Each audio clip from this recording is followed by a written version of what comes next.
You're watching Reality Check, This Week in Rewind.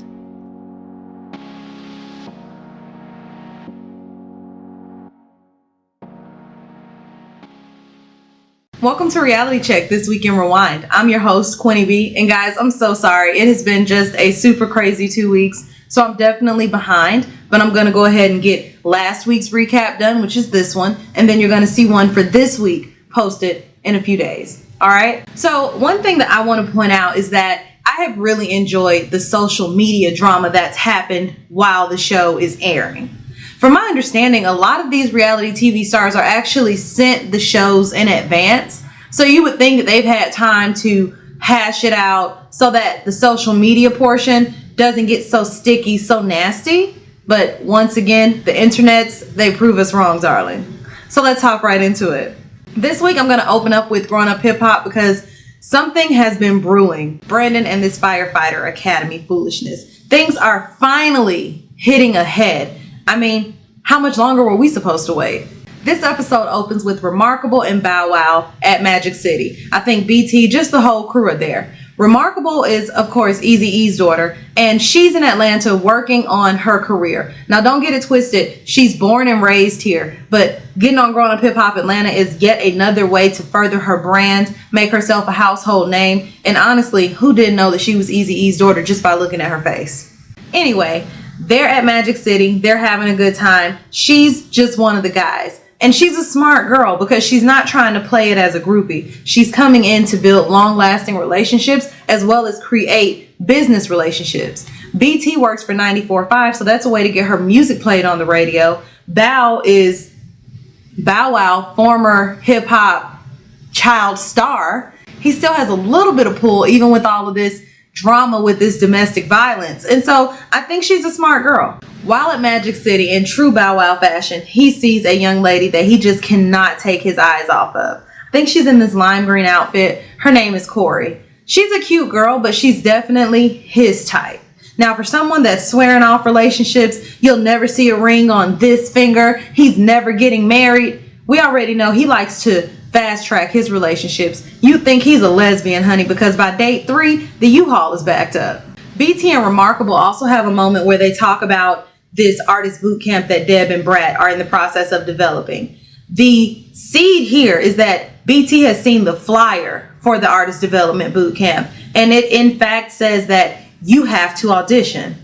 Remarkable feels as though she's already auditioned because they've come to her showcase. They said that they loved her. They've provided her with all of this feedback. As far as she's concerned, she's in. So my question is she acting on her privilege? Is she assuming things? Is she right to make that assumption? Should she have to audition? Did her showcase not count as her audition?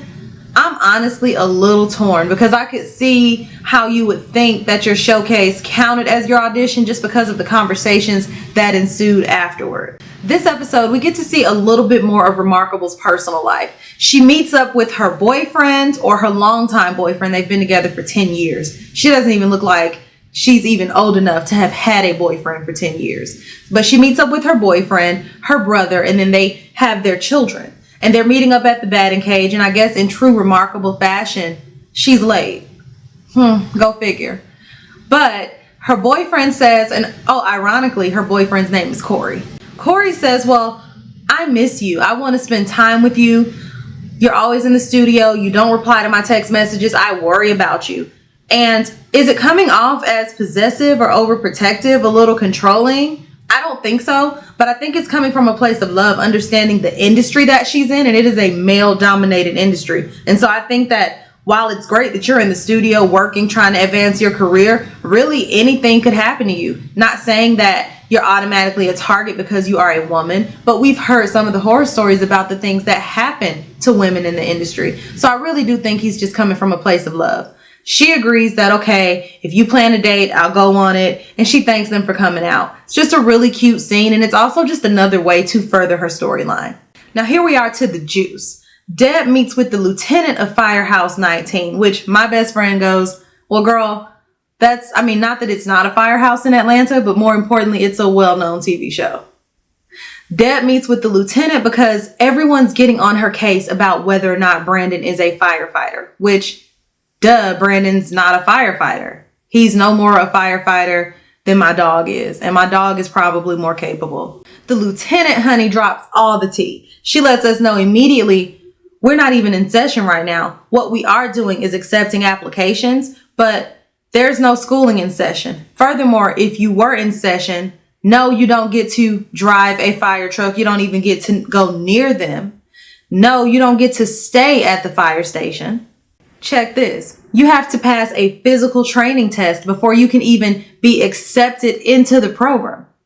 Also, he was talking about he was training just one or two of his firefighter buddies. She says, we train in groups, 25 to 30 people. Also, you have physical activity or some type of training every day. So in other words, Brandon should have dropped some LBs by now. Deb is clearly heartbroken and embarrassed, and my heart goes out to her. I mean, you took this guy in, of course, during your time of need because you were grieving your son, right? The loss of your son. And he took advantage of that. It just makes it even more clear that Brandon is definitely a con artist. Deb fills Tammy in on her findings, and Tammy says, well, let's plan an intervention, or somehow this idea of a quote unquote intervention or family dinner comes up. At this point, they just want to get to the bottom of it. Are you or are you not a firefighter? What else are you lying about? Because not only are you making Deb look crazy, you're making this family look crazy. You're inflicting so much harm on them. And then more importantly, they need to know who's around them. BT and Bao go shopping. And once again, the question is, are you with this girl? What's going on? You just met her, but it seems like you're moving fast. And Bao goes, well, no, I'm not moving fast.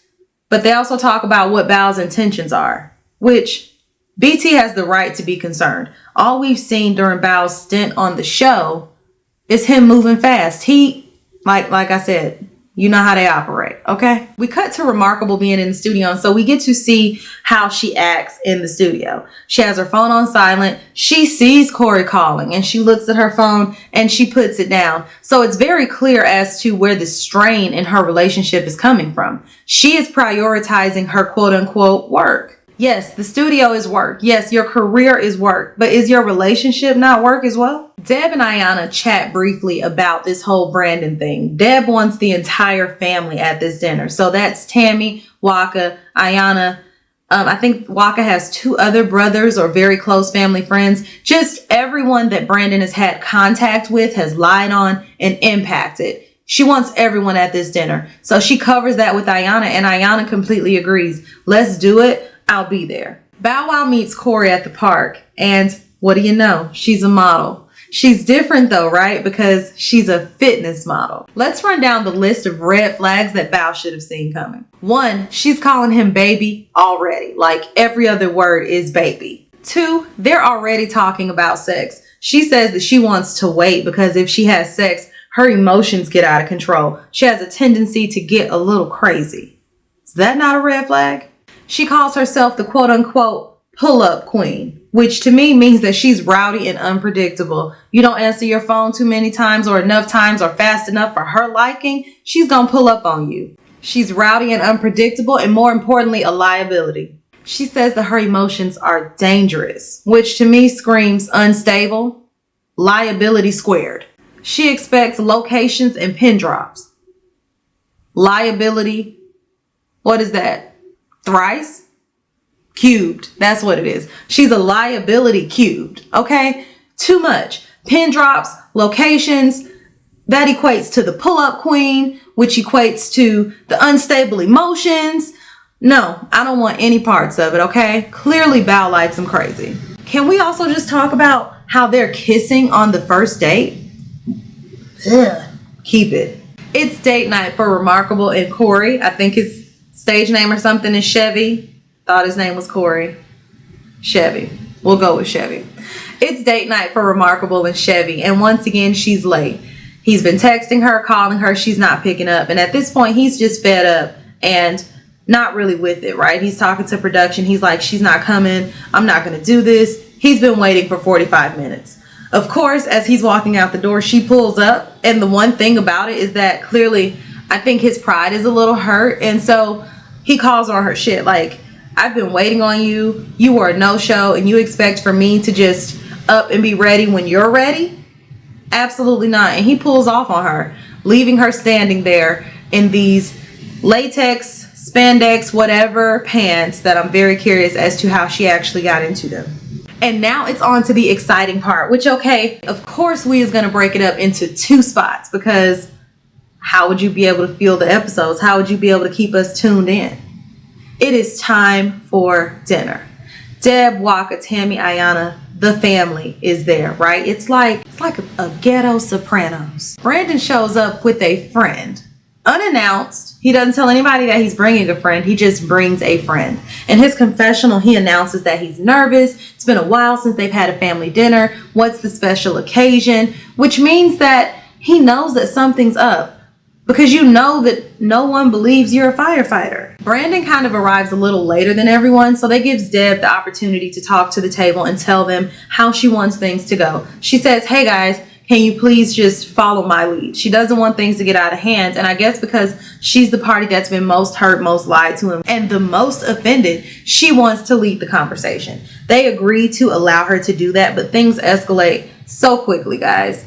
Deb opens up the floor. She talks about him being a firefighter, him still not saying or coming clean about not being a firefighter. And she goes, well, I spoke with the lieutenant. And you kind of see his face drop. He's just like, oh shit. But I will give it to him. He has a pretty good game face. He sticks to his lie. Brandon says he's in the fire academy and he reports to Captain Hurt.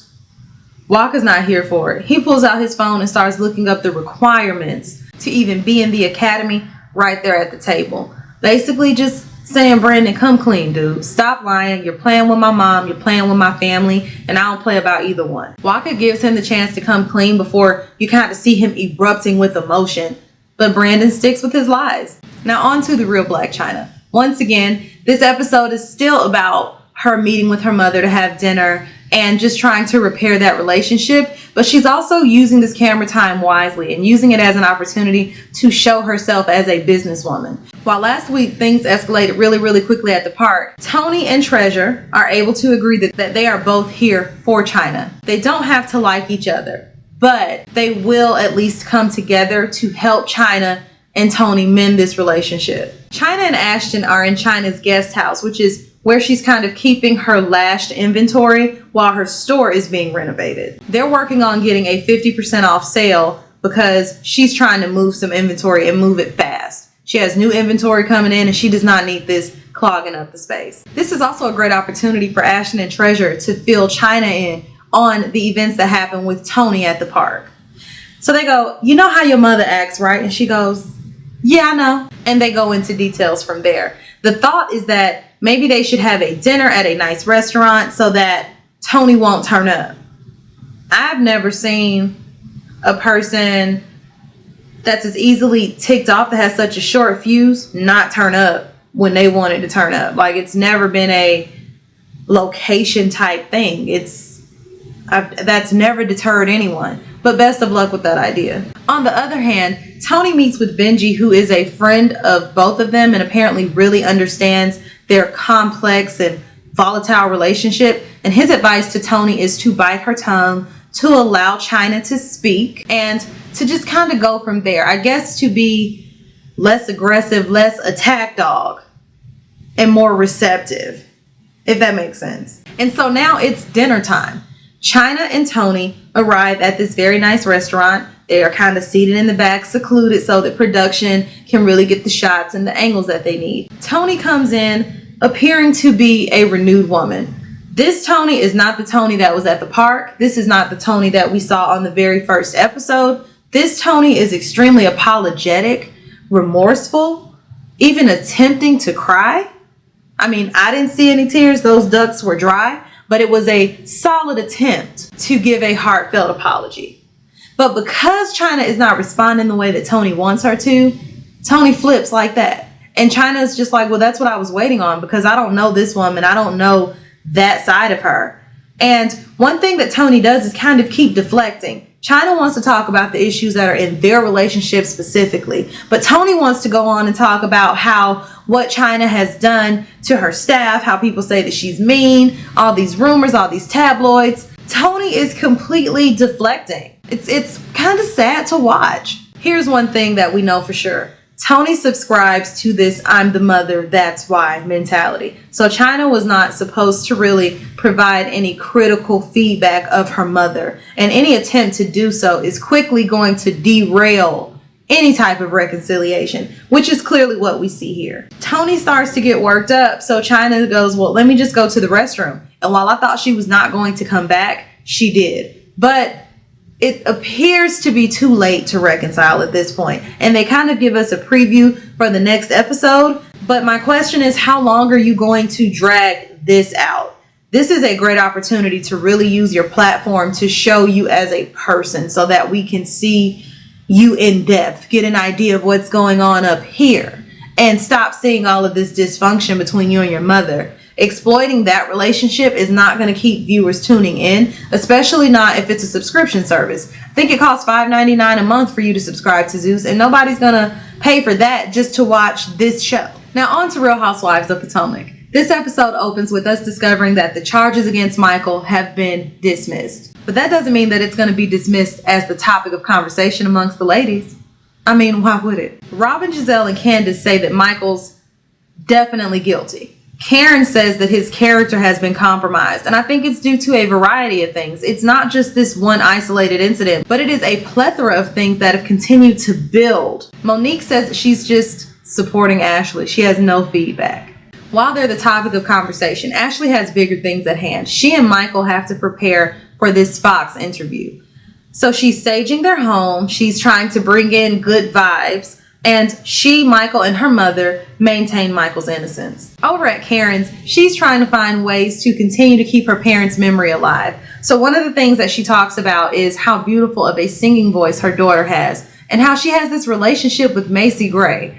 Which, am I the only person that's perplexed by that? Anyway, she talks about this relationship with Macy Gray, and so she wants to get her daughter Raven into the studio so that she can sing Amazing Grace, which is the song that she sang at, I think, her grandfather's funeral. Now on to this Fox 5 interview. Giselle, being this pot stirrer, the charade of RHOP, the messy boots that she is popping popcorn, ready for this interview. Now, mind you, this is probably like early, it's almost like GMA type interview, and this girl wants popcorn with this tea. Ashley gives a couple of conflicting statements. What she told the ladies was that Michael was in the basement and she was standing outside with them, but on camera, she says, I was looking right at them. And, Bravo loves rolling the tapes. They made sure to do it then. Michael says that he actually didn't touch the guy, that he bumped into him. And the guy goes, hey, stop that. Don't do that. Which is conflicting because no one's ever bumped into me and I've been like, don't do that. I may have had someone maybe push me in a playful manner and you have to go, don't do that there. But there's some type of unwarranted touch that is most definitely intentional if that type of language is being used. Monique is working on her Not for Lazy Moms podcast, so she's in the studio getting her intro together. She invites Ashley over so that they can have a quick chat, which is interesting to see this friendship develop because it's almost as though the more turmoil that Ashley's in, the closer Monique wants to pull her to her. And I know that Monique has said in the past, it's about Ashley's journey to motherhood, because Ashley desperately wants to be a mother. My concern is that Monique is starting to look like a traitor because of this. The other thing that rubs me the wrong way is that Monique, during this time with Ashley, pulls out the receipts of Candace kind of gloating at Ashley and Michael's misfortune. I'm all down for receipts if necessary, if your character is being thrown under the bus. And I don't think that anyone said that Monique had said anything negative about Ashley, so I think she probably should have just kept that one in her pocket.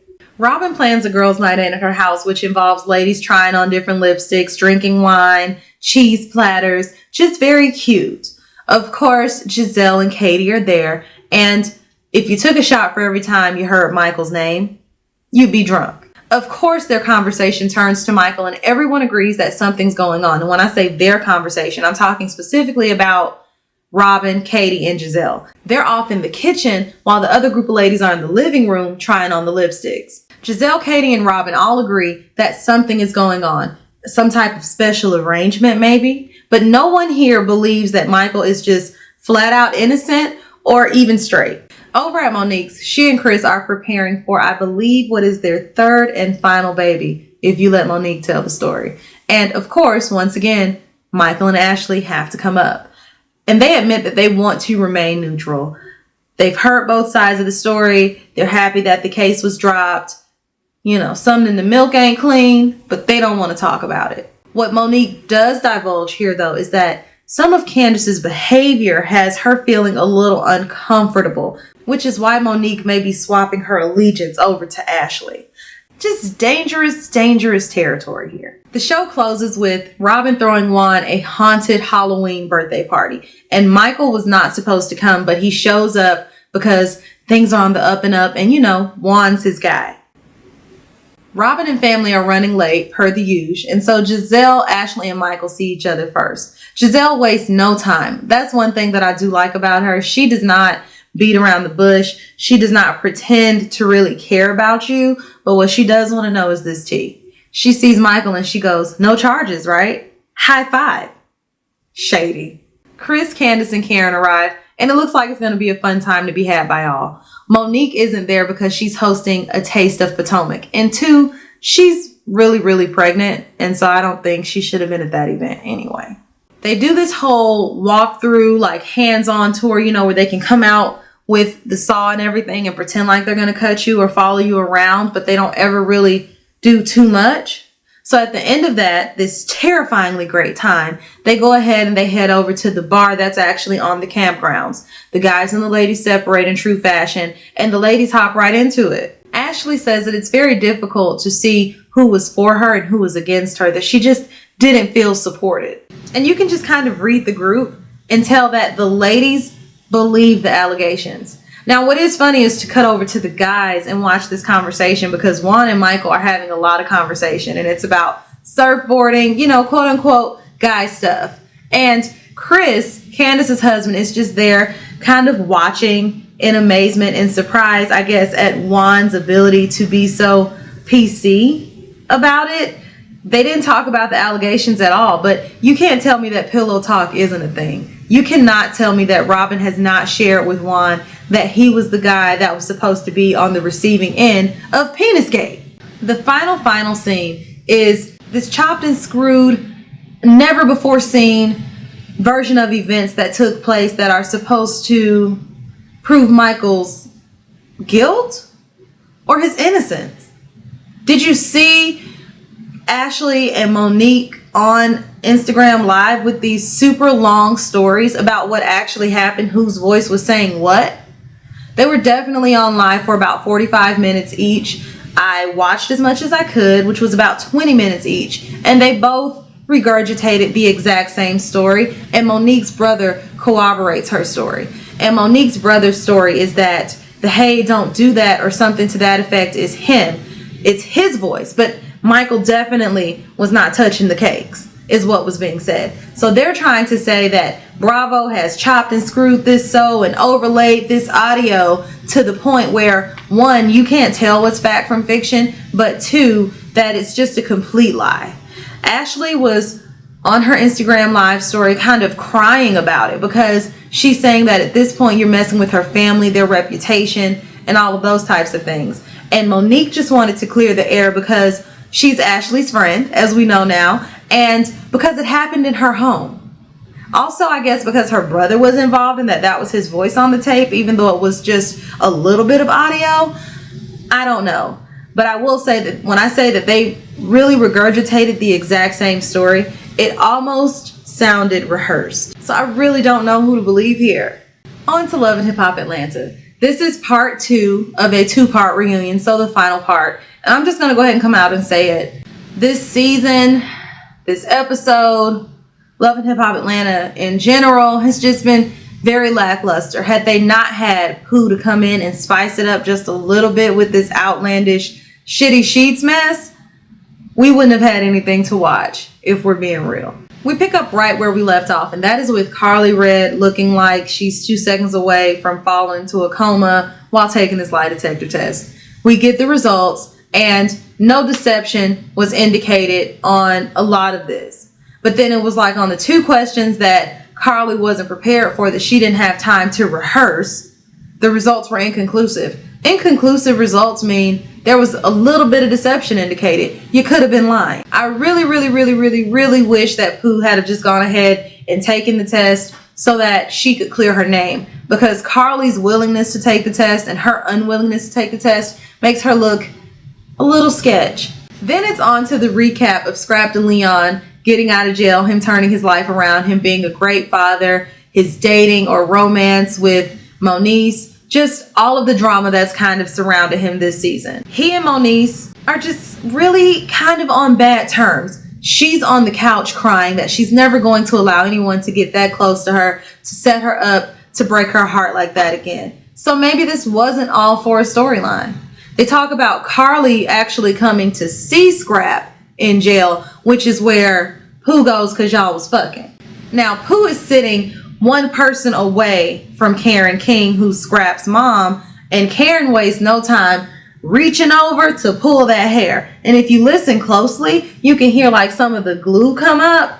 It's just really cringeworthy. During this segment, we find out that Scrap is a full-time dad and now a restaurateur. He definitely wants to continue his work with convicted felons and helping people get on their feet, possibly even getting innocent men out of jail. Just a lot of positive things going on there. What I did want to know was Karen out of line, or KK out of line for pulling Pooh's hair? Because Scrap is a grown man, and while Pooh has been wild on that stage, was the sex comment really enough to warrant assault? The rumor is also that Pooh is actually suing Karen for that.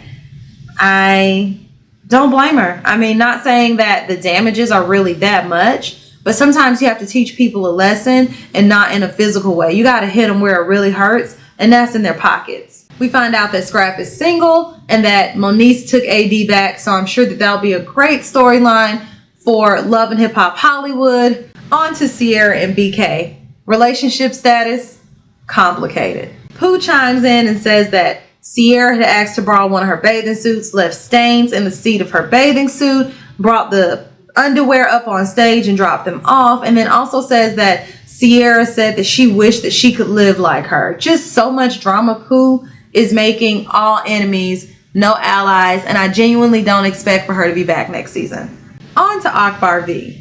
You ready to go down this list? Because at this point, it is also Akbar V versus the cast. The most recent conflict is Akbar versus Shekinah. We knew about the Akbar versus Spice. We recall Akbar versus Sierra, right, when they threw the water. Then we also have Akbar versus Tokyo, flew here, grew here situation. Just Akbar versus everybody, honey. So Akbar is out there ready to defend herself, looking very pretty. But I will say this. She said that Shekinah looked like a diva, you know, like one of the band dancers. But Akbar looks like a drum major, girl, so y'all marching together, no? Moniece's only issue with Akbar is really professional. She says that Akbar is inconsistent and did not show up to the studio on time. Akbar apologizes for that and acknowledges, okay, I was wrong there. Akbar also says that she's the queen of Atlanta, which, okay, so is she the queen of Atlanta, or is Remarkable the queen of Atlanta? Because we've not heard of either one of them. Akbar tries to explain why she came for Shekinah, but at the end of the day, the drama that she's bringing is old drama. Shekinah's not even with him anymore, not even remotely interested in him anymore. Akbar says that Shekinah is a hater and that when she was with her baby daddy, Shekinah was all in his ear, all in their business, trying to keep them apart. It's just really ridiculous. And Akbar, while she makes for good TV, may be a little unstable herself. Okay, this girl goes from 0 to 100 to a full prayer. On to Rashida and Kirk's journey. We've kind of gotten to see them work towards repairing their relationship, work on co-parenting Carter with Jasmine. And I guess it's good to see that. I don't know. It depends on how you view things. You can't really tell people to leave their cheating husband who's been cheating on you for forever unless they really want to leave. They say that they're in a great place, and then Rashida also wants to clarify her "I cheated on Kirk" comment. The difference is that when she cheated on him, they weren't married. So it was during the relationship, early in the relationship, but not during the course of their marriage, which I think is a major distinction. When it came to co-parenting Carter, it seems like Jasmine, the baby mama, got a lot of the flack, right? They're talking about at this age, he shouldn't be in Pampers. He should not be using pull-ups, that Rashida should be able to provide feedback on their child. the child that Kirk shares with Jasmine, and that Kirk is not a part-time parent, that they actually have Carter a lot. One thing that I found to be odd is they say, well, you knew that you were having a baby with a married man, so did you really expect for his life or his lifestyle to change? And while I can agree with that, it's also just kind of like, but he knew that he was married to you when he was having sex with her raw and probably having sex with you raw. Does he just get off scot-free here? Because his life is expected to change a little bit once you have an illegitimate child, because that child is here regardless. I don't know, just found that to be a little odd to me. Seems like Kirk always is able to somehow get the light end of things. They touch on Spice and Tokyo really quickly. Spice talks about the black hypocrisy, what her goals were, which is Honey is booked and busy. And she acknowledges that skin bleaching is a cultural thing. So while it created a major uproar here, in other countries like Jamaica and other tropical areas or tropical countries, it's really not that big of a deal. We talk about Tokyo's depression. She was super thankful for them coming by and checking on her, because had they not, she probably just still would have been sitting in her house. So we get to see a happy Tokyo and in love Tokyo because she got a man, but she didn't say whether or not she's still a virgin. Not that it's any of our business, but they're saying that basically because of the way that they booed up, taking pictures and kissing and tonguing, that, you know, they've consummated said relationship. They asked Tokyo what she's working on now, and she says she's working on a plus-size lingerie line. One thing that's important to point out is that Shay Mack was there, but she was literally just taking up space. And then there was no Tierra. And you remember, she was knocking on Scrap's door and all this crazy stuff when he was dating Moniece. I would have really loved to have gotten her side of the story. And last but not least, let's talk basketball wives. It is so hard to remember sometimes that we are talking about women that are in their late 40s, early 50s, maybe mid to late 50s. It's just so hard to think about that because a lot of the drama that we are witnessing is super, super childish. But we open with Evelyn and Jen making up in the kitchen, for Jen apologizing for anything that she may have said. So not full on admitting to saying that she said those things about Shanice, but admitting that she's ready to move forward. And while Malaysia is so proud of Evelyn for her ability to move on and let bygones be bygones, she's very clear about she doesn't think that that's ever going to be her. She doesn't think that she could ever just move on. The activities for the day include bike rides on the beach, as well as like those little dune buggies riding in the streets. So the ladies kind of divide and conquer. During the bike ride, OG is so focused on her social media, riding with her phone, taking her pictures. It's kind of like, well, do you really want to be a part of the group? But Evelyn says that OG is better without Cece. Malaysia, Phoebe, Kristen, and Dominique end up riding the little dune buggies throughout the city. And it's really entertaining because you get to see the ladies actually have a good time. This is probably the one time that there's no drama. On to lunch. That's when all of the ladies meet up. And OG takes this time to clear the air, which everyone just kind of feels like it's not the time or the place because you're doing it when Cece's not there, and you're also kind of ruining the vibe for all parties involved. OG says that they, and the implication is that Cece and Byron had things that they wanted her to say on their behalf. Cece tweeted that that is absolutely not the case, that they didn't need anyone to speak on their behalf, and so she must be talking about some other couple. Jen wants Malaysia to apologize for the whole throwing the table thing in Amsterdam, and Shawnee feels like it's more of a 95% split, citing that, yes, Malaysia threw the table, but basically saying that Jen gave her a reason to. OG goes on to say in her confessional that she feels like she's crucified for being strong, for standing her ground, and for not backing down. That these ladies get to act a fool, show their ass, and argue, and everybody's able to move on.